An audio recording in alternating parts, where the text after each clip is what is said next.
함께 가는 한 길, 우리의 2025년을 달려가는 우리의 걸음 속에서 우리가 10월은 행함이라는 주에 맞춰 나아가고 있습니다.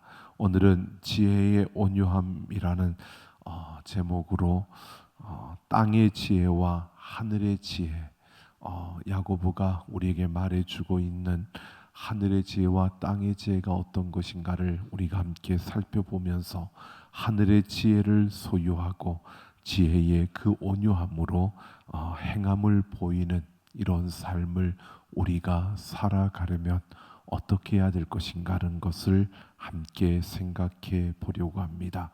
오늘 13절 말씀을 보면 너희 중에 지혜와 총명이 있는 자가 누구냐라고 이렇게 묻습니다.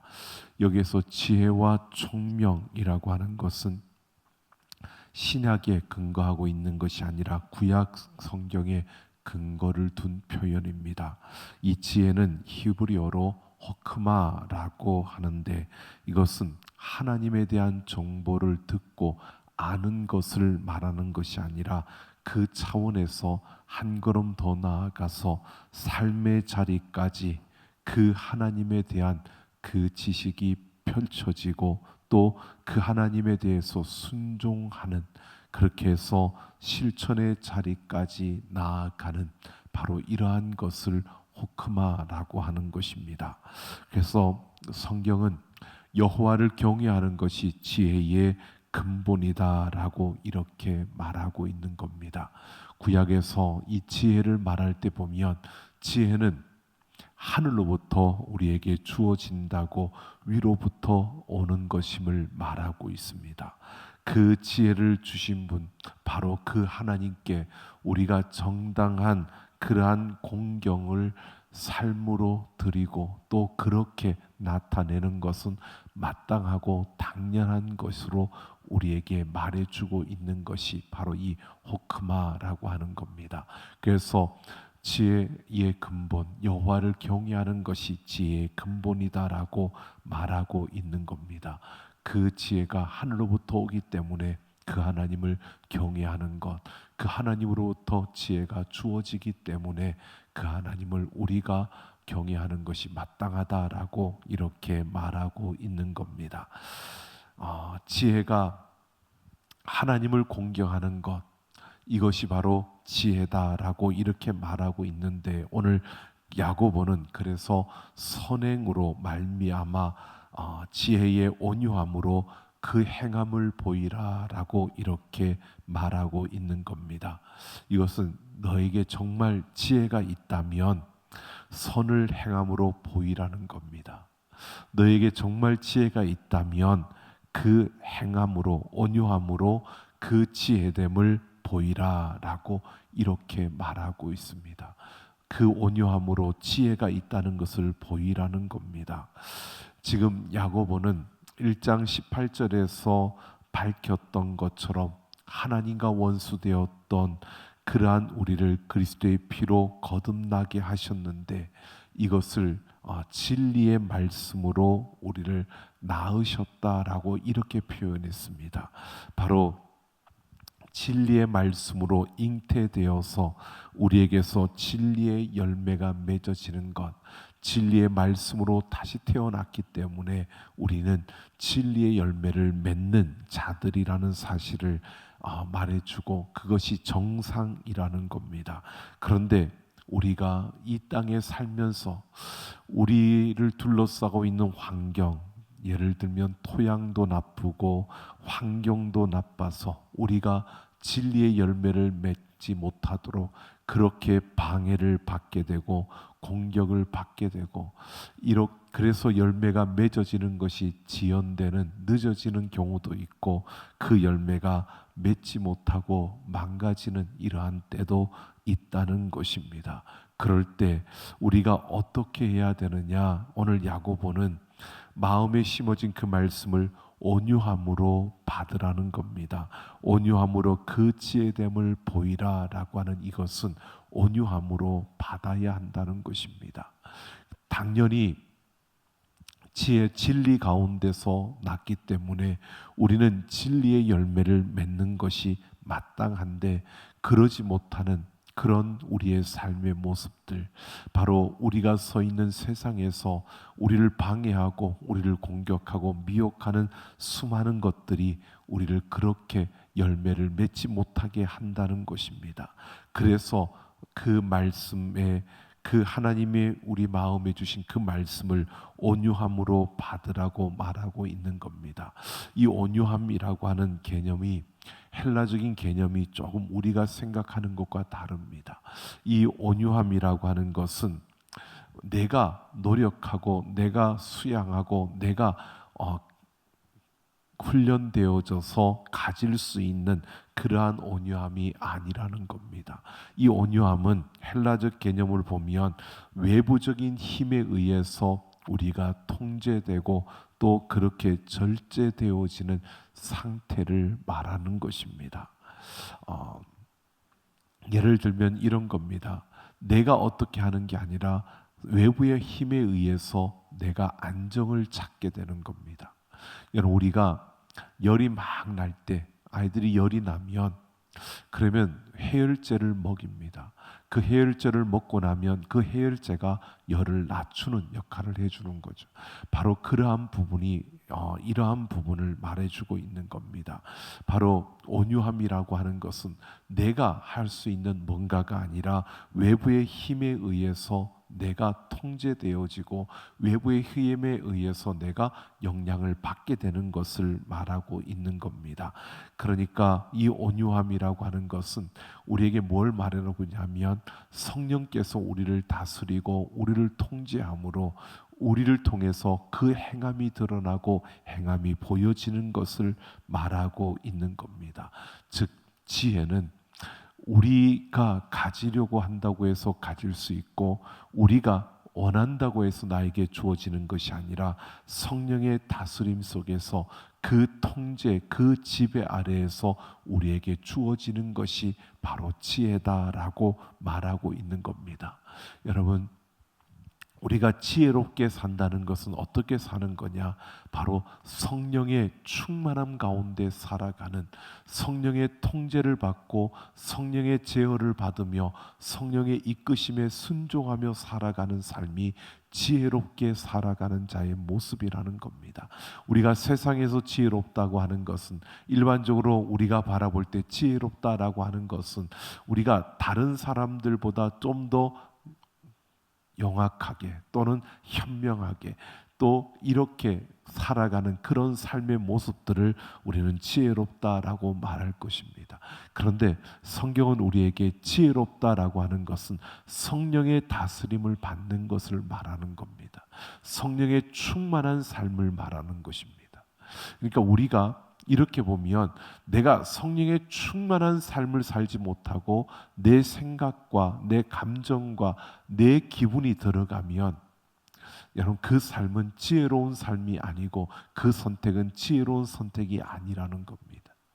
오늘 우리는 하나님의 다스림, 성령의 충만함 가운데서 살아가는 삶이 지혜로운 삶인데 때로는 우리가 그렇게 살지 못하는 것이 어떻게 해요? 우리가 서 있는 토양이, 때로는 미혹됨이, 때로는 우리의 감정이, 때로는 우리의 그 욕심이, 욕망이 우리로 하여금 그 성령의 그 충만함을 따르지 못하도록, 성령의 그 통제를 받지 못하도록 만들어 버리는 이러한 일들이 우리 가운데 일어난다는 겁니다. 그래서 우리는 지혜롭지 못한 그 진리의 열매를 당연히 맺으며 살아가야 되는데 그 열매가 없는 삶을 살아가게 된다는 겁니다. 오늘 우리에게 분명히 이렇게 말하고 있습니다. 성령의 충만함 가운데서 성령의 통제와 그 성령의 지배 아래서 우리는 바로 그 하늘의 지혜를 가지고 지혜로운 삶을 살아갈 수 있다고 말하고 있는 겁니다.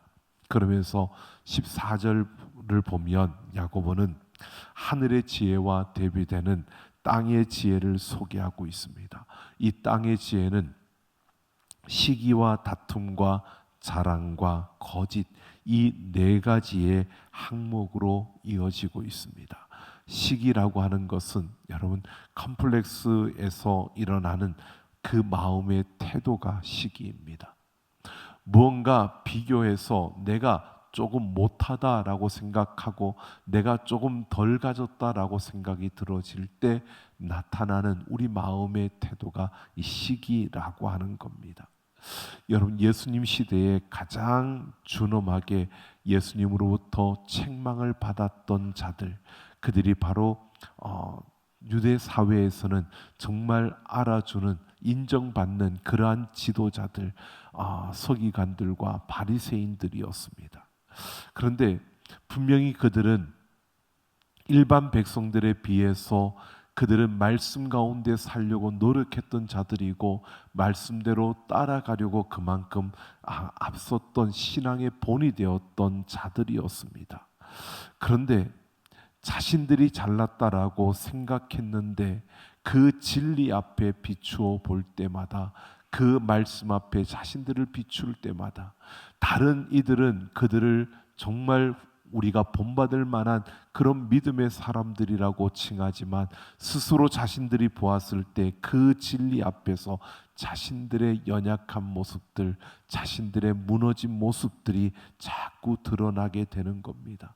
그런 자신들의 그런 감추고 싶은, 들을 추어내고 싶지 않은 그런 문제들을 자꾸 들추어지고 그것이 밝혀지고 보여지니까 그것을 감추고 숨기기 위해서 결국 그것을 드러내고 보이는 예수님을 공격하고 예수님을 잡고자 했던 것입니다.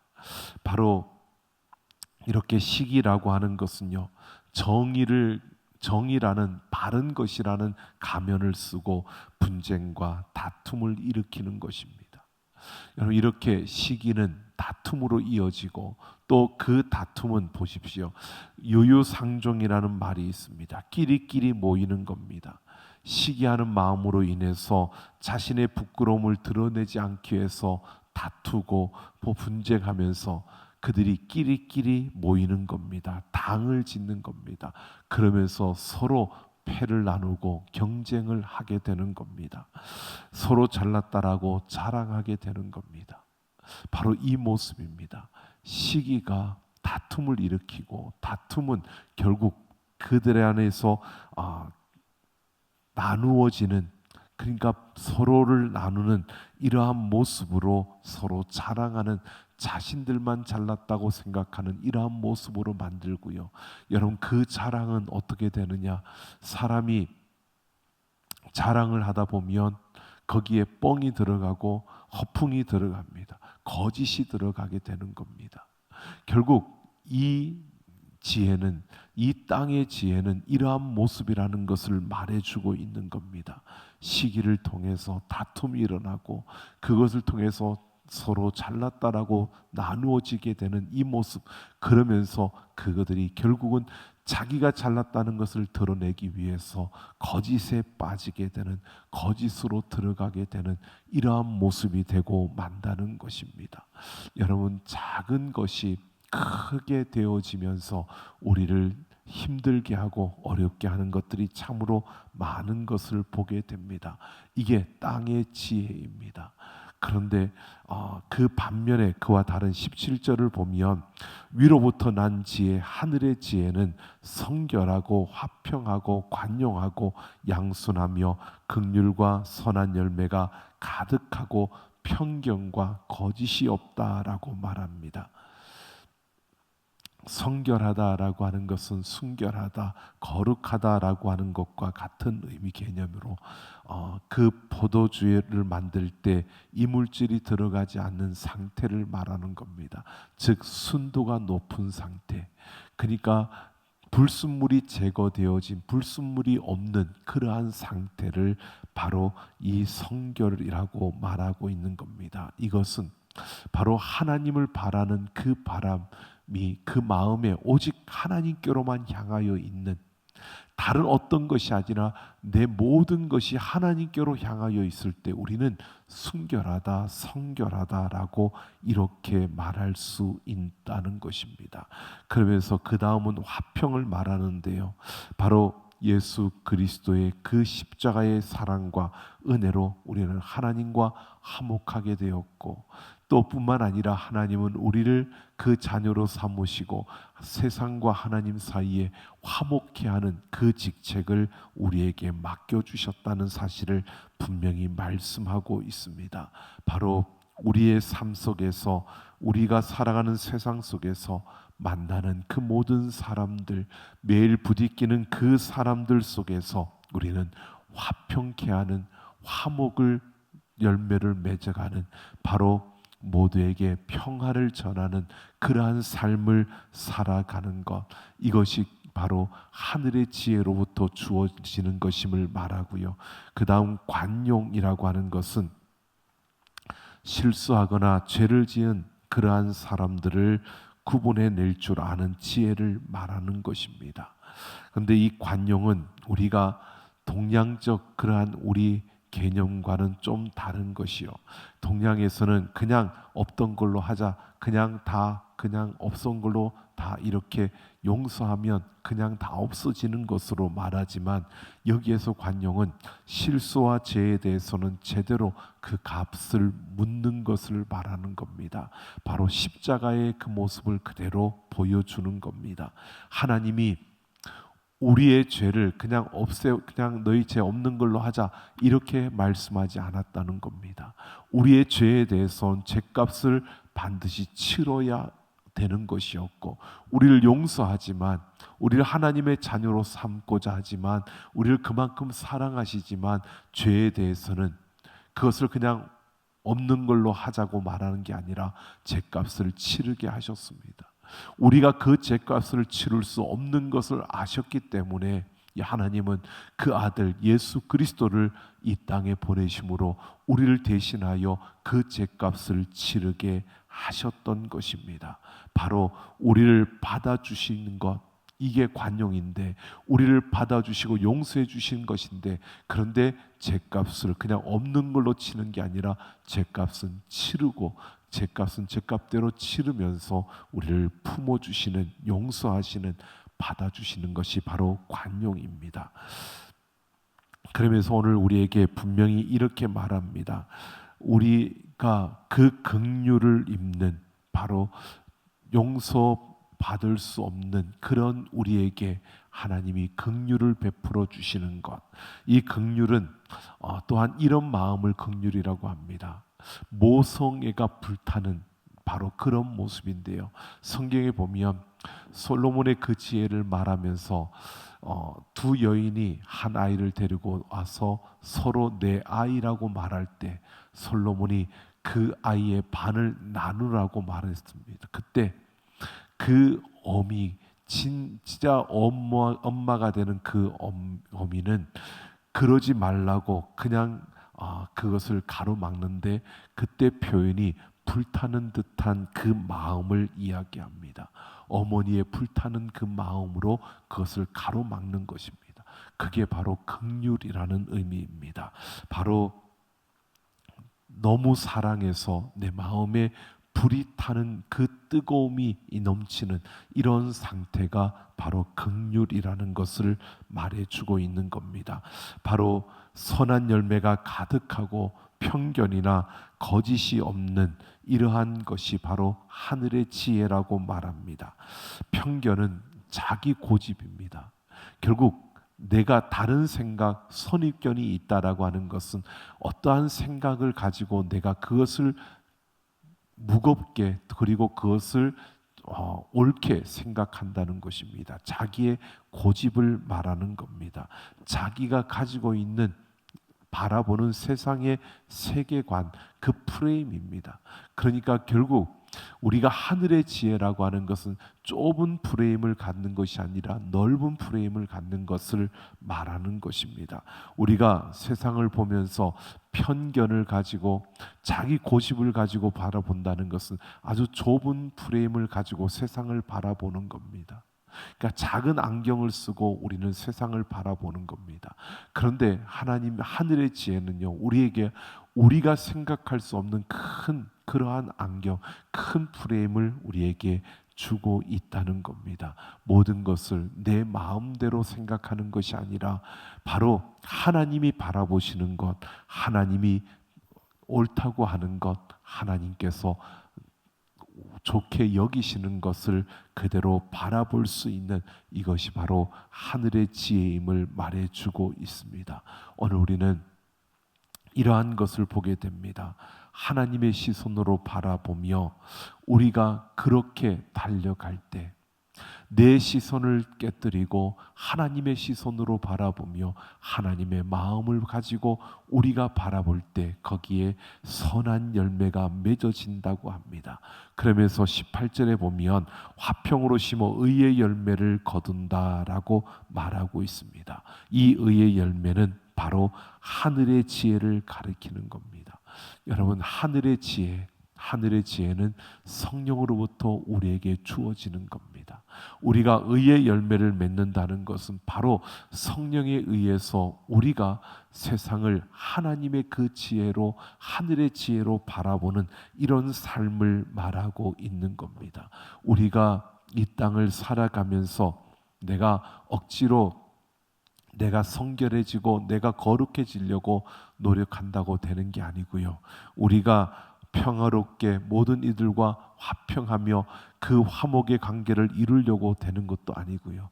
여러분, 우리가 누군가를 향한 긍휼의 마음, 여러분 불타는 듯한 그런 사랑이 흘러가는 이런 마음을 내가 품고자 한다고 품을 수 있는 것이 아니라는 겁니다.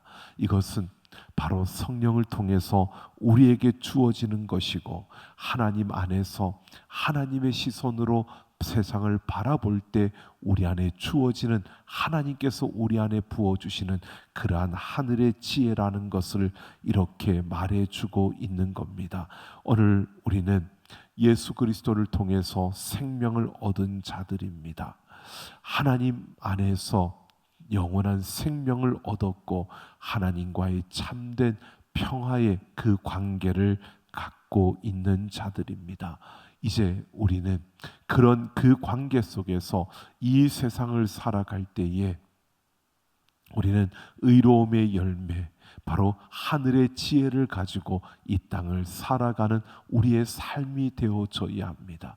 그 의로움의 열매, 하늘의 지혜를 가지고 살아가는 것은 결국 내가 성령의 충만함 가운데 성령의 은혜 안에서 하나님의 시선으로 세상을 바라보며 살아가는 삶입니다. 그런데 그게 우리에게 쉽게 주어지는 것이 아니라는 겁니다. 우리가 그렇게 살겠다고 결단한다고 우리가 그렇게 살 수 있는 그러한 모습이 아니라는 겁니다. 그러면 우리가 어떻게 해야 하는가? 이 하늘의 지혜를 가지고 의로운 열매를 맺으며 살아가는 삶을 살려면 어떻게 해야 되느냐? 여러분, 디모데후서 3장 15절을 보면 어려서부터 성경을 알았나니 성경은 능히 너로 하여금 그리스도 예수 안에 있는 믿음으로 말미암아 구원에 이르는 지혜가 있게 하느니라 라고 합니다. 우리에게 지혜가 있게 하는 것이 뭐냐? 성경, 하나님의 말씀이라고 말하고 있습니다. 바로 그러면서 모든 성경은 하나님의 감동으로 된 것으로 교훈과 책망과 바르게 함과 의로 교육하기에 유익하다고 말합니다. 바로 하나님의 말씀을 통해서 우리에게 지혜가 주어진다는 겁니다. 여러분, 우리가 하나님의 말씀을 가까이 해야 하고 하나님 말씀을 붙들어야 하고 하나님의 말씀을 읽고 묵상하며 그 말씀대로 우리가 순종하며 살아가야 하는 이유가 여기에 있는 겁니다. 여러분, 우리가 의의 열매를 맺고 하늘의 지혜를 가지고 이 땅을 살아가는 그런 삶을 살기를 원한다면 여러분, 말씀을 읽어야 합니다. 말씀을 들어야 합니다. 말씀을 내 마음에 새겨야 하고요. 그 말씀대로 내가 순종하며 나아갈 때 우리에게 하늘의 지혜가 주어지고 그 의의 열매가 맺어진다는 것입니다. 뿐만 아니라 오늘 야고보서 1장 5절에서 우리가 잘 아는 너희 중에 누구든지 지혜가 부족하거든 모든 사람에게 후히 주시고 꾸짖지 아니하시는 하나님께 구하라 그리하면 주시리라 라고 말씀합니다. 여러분, 지혜를 구하라고 하는데 누구에게 구하느냐? 하나님께 구하라고 말하고 있습니다. 하나님이 주신다는 겁니다. 지혜는 하나님이 주시는데 그 하나님은 후히 주시고 꾸짖지 아니하시는 분이시다라고 말합니다. 후히 주고 꾸짖지 아니한다라고 하는 이것은요, 이렇게 의미하고 있는 겁니다. 마치 그것밖에는 할 일이 없는 하나님처럼 하나님이 늘 우리를 향해서 귀를 열고 있고 하나님이 늘 우리를 향해서 마음을 열고 있는 이 상태를 말하는 겁니다. 그러니까 하나님은 우리에게 주시려고 준비하고 있는 겁니다. 어떻게 하라고요? 구하라는 겁니다. 오늘 우리는 이것을 보아야 합니다. 하늘의 지혜를 가지고 우리가 살아가야 우리의 삶에 의의 열매를 맺는다는 겁니다. 이 의의 열매를 맺기 위해서 우리가 어떻게 해야 되느냐? 하나님의 말씀을 붙들어야 하고 그 말씀에 순종해야 합니다. 그리고 그 하나님께 우리가 구하는 그런 삶을 살아야 한다는 것입니다. 오늘 우리는 신앙생활하면서 다 그렇게 생각합니다. 하나님의 말씀을 읽고 묵상하고 그 말씀이 중요한 것 알죠. 그리고 기도해야 되는 것 압니다. 중요한 것은 우리가 아는 게 중요한 게 아니라 그렇게 살아가느냐는 겁니다. 하나님의 말씀을 읽고 그 말씀을 내 삶에 묵상하고 내 마음에 새기고 그 말씀대로 살아가려고 내가 도전하며 서느냐는 겁니다. 하나님의 말씀이 내 삶의 기준이 되어 있느냐는 겁니다. 그렇게 살고 있느냐가 중요한 것이고요. 그리고 우리가 하늘의 지혜를 하나님께 구하며 하나님께 그 지혜를 구하면서 살아가느냐는 겁니다. 내 삶의 모든 순간순간마다 하나님께 물으며 하나님께 의논하고 하나님을 의지하며 하나님이 바라보시는 것이 어떤 것인가를 여러분 우리가 분별하기 위해서 하나님께 구하면서 나아가고 있느냐는 것입니다. 오늘 우리는 하나님의 말씀을 읽고 묵상하며 그 말씀을 붙들고 살아가는 믿음, 매일매일 매 순간순간 하나님을 의지하며 하나님께 기도하며 살아가는 그 믿음, 여러분 이 믿음으로 살아내는 우리의 걸음이 되어서 하늘 지혜로 여러분 의로움의 열매를 맺으며 살아가는 우리 모두가 되기를 예수님의 이름으로 축원합니다.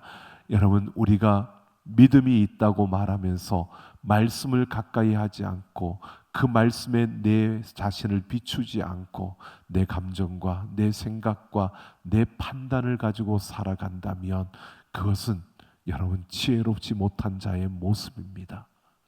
지혜롭지 못하다는 것은 어리석다는 것이고요.